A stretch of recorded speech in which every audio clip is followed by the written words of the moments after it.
Want help to grow your business? Download BRiN, the world's first business advisor in your pocket.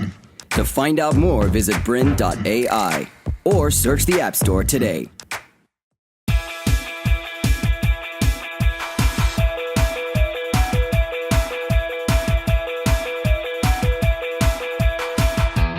Hello and welcome to another edition of Grow Your Business on BRiN. I'm John Natale. Today I'm going to share with you a few thoughts on three very important things in growing your business, in creating wealth, and in life in general. And I summarize those three things into these 3 points. Think big, get focused, and get it done. So I'd like to begin by asking you to cast your mind back a little way to when you were a youngster. And you would have been asked this question at some point, I'm sure. What do you want to be when you grow up? It's a question that people ask without giving too much thought to. And it's probably a question that we answered without giving too much thought to. What's interesting about this question, I think, is that many of us haven't answered this question 20, 30, 40 years later. All right? So I want you to think about how you came to form your thoughts about what your life should look like. What did you want to be when you grow up? Did you want to be a fireman? Did you want to be an astronaut? Because when we're young, it's usually quite acceptable for us to have a big imagination. In fact, imagination is encouraged when we're young, and we're taught to think big dreams. We're taught to stretch our imagination and become the person we want to become. Interestingly, as we get older, however, that imagination tends to fade away. So you've found that you go from imagine, create, to be practical, be logical, be more realistic in your goals. And so that's part of the process of how we form our thoughts about who we want to be and what we want to be as we get bigger. And it affects us in business, it affects us in life, and it affects us in wealth creation.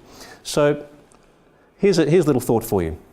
When you were young, did you ever climb a tree? Of course you did. We all did. If I haven't met your mother, but I have a suspicion that when your mother saw you up in the tree, she didn't say, that's interesting. How do you plan to get to the top of the tree? And then what's the strategy for coming down? More likely she said, oh my God, get down from that tree before you kill yourself, right? So we're taught to become risk averse. We're taught to avoid risk, and we're taught to be careful and be wary. Not a bad thing, because obviously that can help us in life, but at the same time, we want to be able to build our dreams. We want to be able to create something substantial. We want to be able to really build a life that has value and has meaning for us as individuals, for the people around us in terms of our family and our friends and our loved ones, and also for our clients if we happen to be in business. And so this concept of thinking big is really important. And what I'd like you to do is consider how you go about making your plans, how you go about setting your goals and your objectives in life. Because over the last 25 or 30 years of working with business owners, entrepreneurs, and just everyday people who are trying to get somewhere in their life, right? Financially, in a business sense, I've discovered that most people, in my view, don't think big enough. In fact, I think we tend to limit ourselves in terms of what we believe we are capable of. And I'd like you to stretch your thinking and set some really big and ambitious goals, because you've heard it before, I'm sure, that if we aim very, very high, we may not achieve those goals that we aim for, but we're likely to get much further down the path than we otherwise would. So I want you to have a look at your goals currently. I want you to have a think about what it is that you are striving for in your life, and question whether those goals are big enough. Are they ambitious enough? Do they stretch you enough? Do they take you far enough out of your comfort zone? Really important concept that I'd like you to get your head around as a starting point. When we talk about success and thinking big, what does big mean? For some people, big means wealth. It means big homes. It means the toys. I don't know what big means for you. So when I say big, it's not an absolute term. I don't expect you to necessarily have a goal of X million dollars or whatever it happens to be. But it's important for us to understand what big, or if you want to replace that term, what success means for us. For you specifically. Is it the big home? Is it the cars? Is it the experiences? Is success to you more about, not what you have, but more about what you can do and what you can experience and how you can contribute in life? That's important too. Is it just having a break regularly and having a holiday and taking the family away somewhere and being able to enjoy some time? So What does success mean for you? Let's get clear on that, because without this goal to guide us, without this goal to sort of pull us towards it, it's very difficult then to create a strategy that will actually take you there. And that's something really important if we want to achieve those goals. Okay, I realise that some of you are already thinking, gee, well, you know what? I'm in business.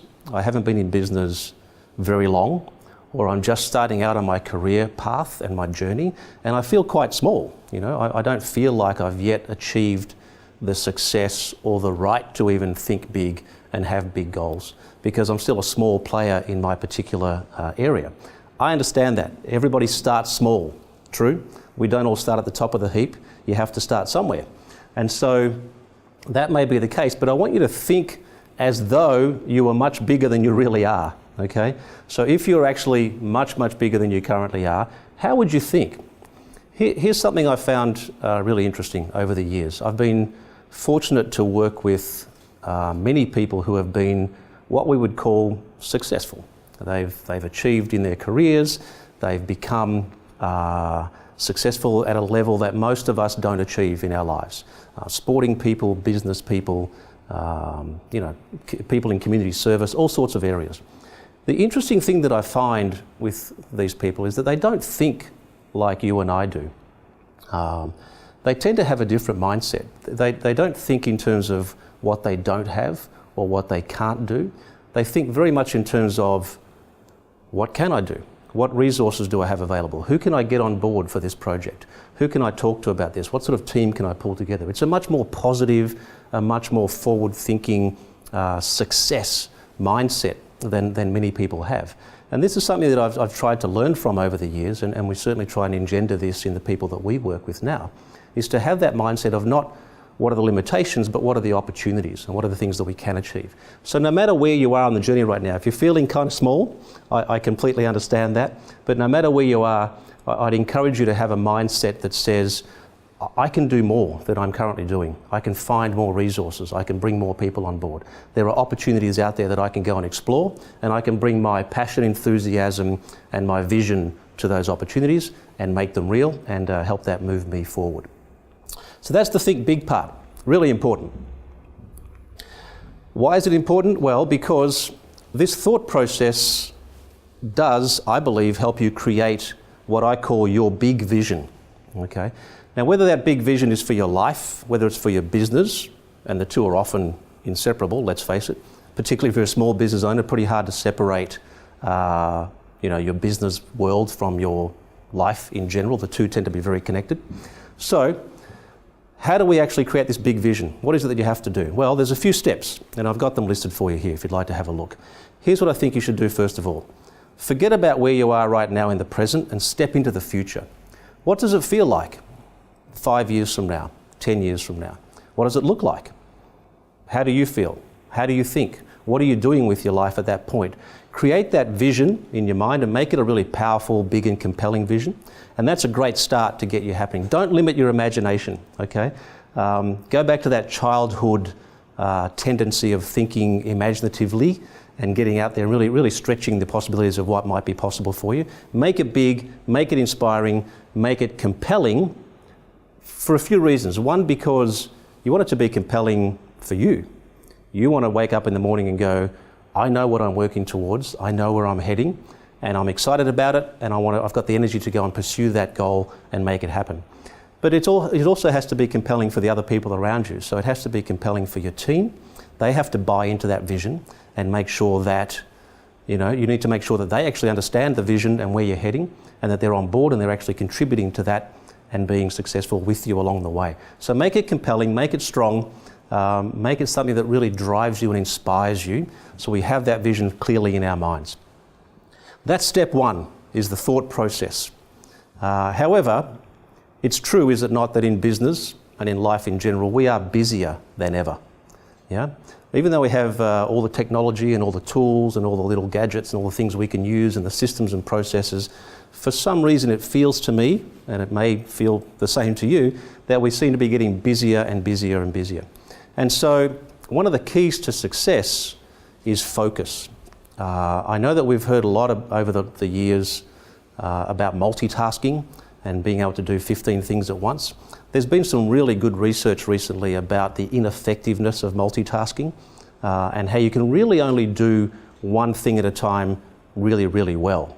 Now, I know what you're thinking. Perhaps, does that mean I can only run one business? Does it mean I can only do one thing per day? No, it doesn't mean that, of course. We know that there are people out there who are very successful, who run multiple businesses and do a lot of things in the same 24 hours that you and I have available to us.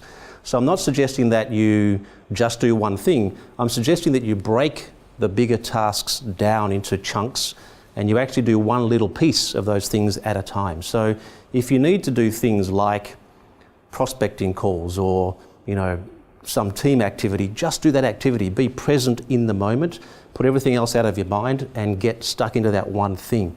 The reason I think that's important is because if we don't do that, we tend to skate across a whole lot of different areas without getting depth in those areas.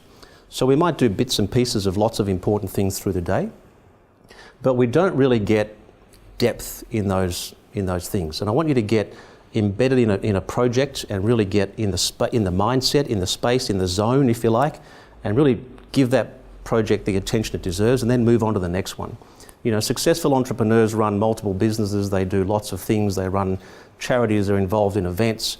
So I understand that there are always lots of things to do, but if you really want to get success, I believe you need to get focused, stop this multitasking, doing 50 things at once thing, and do one thing, get depth, and really get good at that particular thing, and give it the attention it deserves, and then move on to the next one. Okay.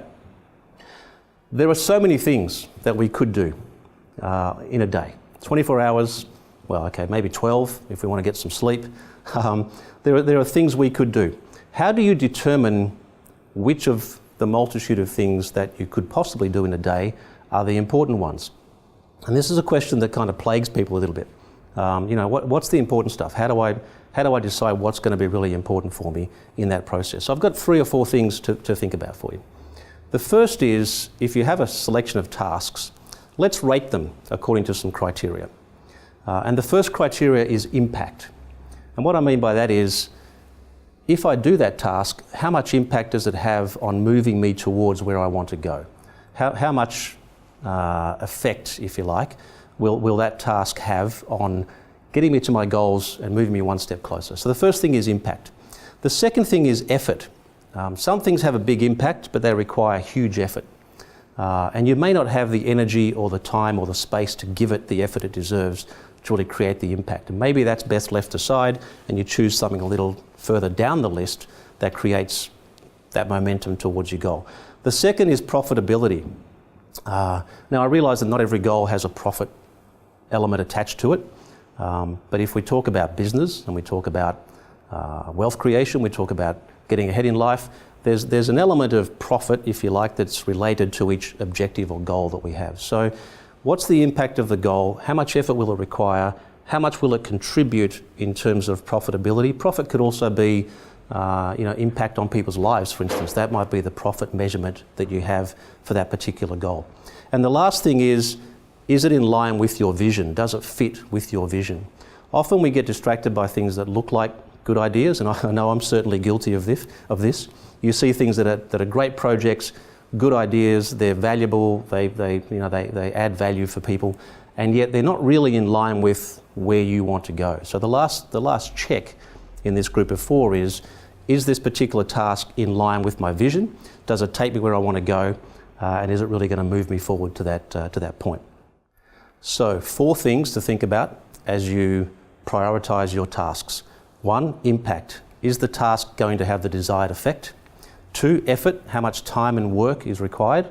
How much development? How many resources? 3, profitability. To continue enjoying this presentation, download BRiN, the world's first business advisor in your pocket. To find out more, visit BRiN.ai or search the App Store today.